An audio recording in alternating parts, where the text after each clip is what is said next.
Assalamualaikum warahmatullahi wabarakatuh. Salam tani, semoga sehat dan sukses selalu. Kita bisa bertemu lagi, alhamdulillah, pada kesempatan kali ini bersama Mapen channel yang membahas tentang seputaran pohon kopi. Pada kesempatan kali ini kita akan berbagi informasi ataupun berbagi sedikit ilmu, mudah-mudahan bisa bermanfaat pada teman-teman semua. Itu kita akan mereview ataupun mengupas, yaitu tentang pemaksimalan produktivitas dari berbagai jenis klon dari jenis kopi robusta. Itu yang kita lihat di perkebunan saya, itu ada bermacam-macam jenis klon dari kopi robusta, namun dominan yaitu klon robusta lokal yang kita kembangkan. Dan juga ini ada klon Tugu Sari hijau juga. Nah, kita akan sedikit membedakan ataupun membahas tentang kekurangan dan kelebihannya, tentunya dengan produktivitasnya. Jadi kalau kita ketahui di kebun saya ini kurang lebih yaitu di ketinggian mdpl 500. Jadi nanti kita akan review jenis kopi mana sih yang akan kita kembangkan dan tentunya yang cocok dibudidayakan, yang tentunya pengaruhnya nanti pada produktivitas kopi. Ya, langsung saja. Namun sebelumnya saya ucapkan terima kasih kepada teman-teman yang sudah menonton dan subscribe, mengikuti berkembangnya channel dari saya, dan sudah membantu berkembangnya juga dan mengetahui informasi terbaru dari channel saya. Ya, kita lihat langsung saja. Jadi ini adalah kopi robusta lokal, itu banyak ataupun dominan kita kembangkan di kebun saya. Nah, kalau kita lihat ya teman-teman, ini buahnya cukup lumayan di tahun ini. Ini jarak dompolannya pun juga cukup dekat. Produktivitasnya lebih bagus dibandingkan dengan tahun kemarin. Dari kelebihannya sendiri ya teman-teman, ini jarak dompolannya ini lebih dekat ataupun lebih banyak. Tentunya nantinya pengaruhnya pada produktivitas panen juga nantinya tentunya lebih banyak.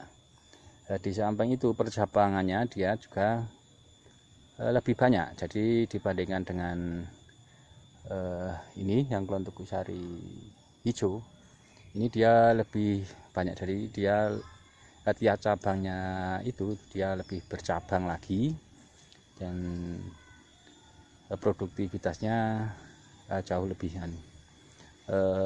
banyak lagi. Namun kelemahannya, kalau kita lihat ya teman-teman, dia rentan sekali dengan yang namanya kerontokan.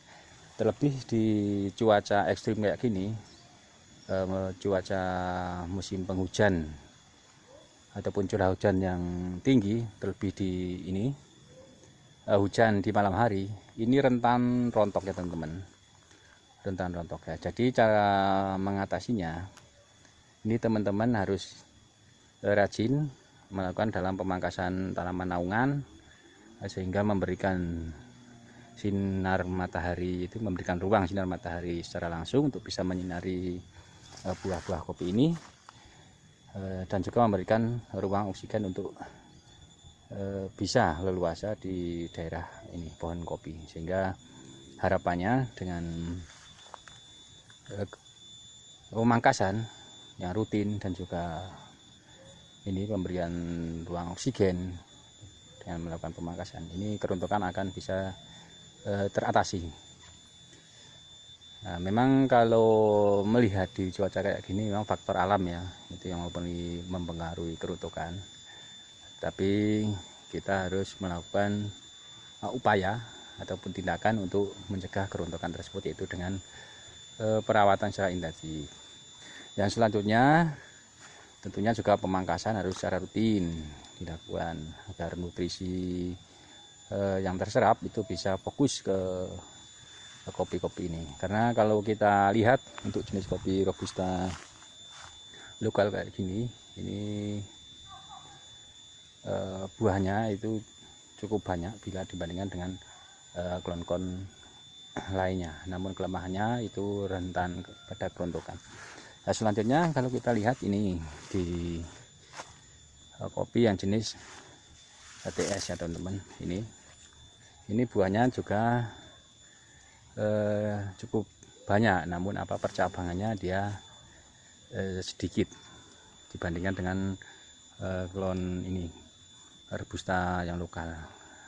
Kalau robusta lokal itu dominan dengan tumbuh tunas raja, kalau ini tunas rajanya itu lebih sedikit. Jadi dia, kalau kita lihat dari atas ini percabangannya lebih dominan dengan tunas-tunas ranting. Namun kelebihannya dia ini buah kopinya sangat kuat. Jadi terlebih ketika curah hujan tinggi ataupun hujan di malam hari, dia tidak begitu pengaruh ataupun dia tahan terhadap kerontokan daripada pengaruh cuaca yang ekstrim.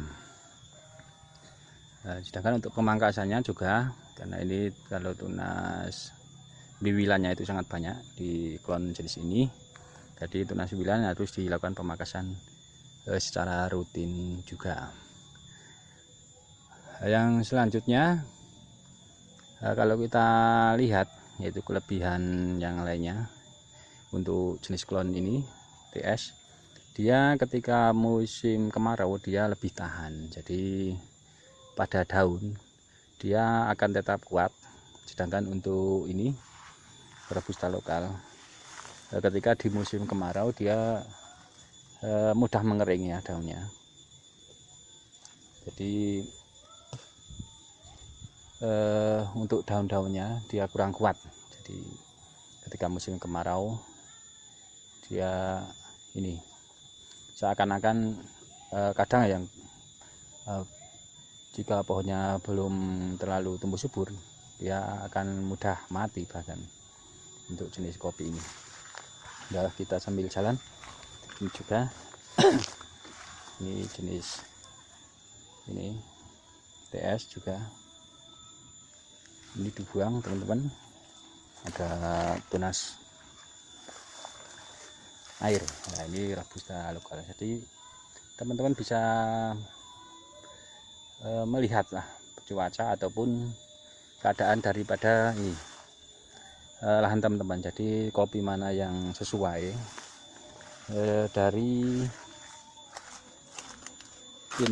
lahan ataupun keadaan MDPL dari teman-teman. Kalau di kebun saya, yaitu saya jelaskan lagi, yaitu di MDPL ini kurang lebih 500. Jadi memang sangat cocok saya kembangkan untuk robusta lokal dan juga TS. Jadi mau jenis klon apa, terlebih di sekarang itu banyak jenis klon yang dikembangkan di dunia perkopian.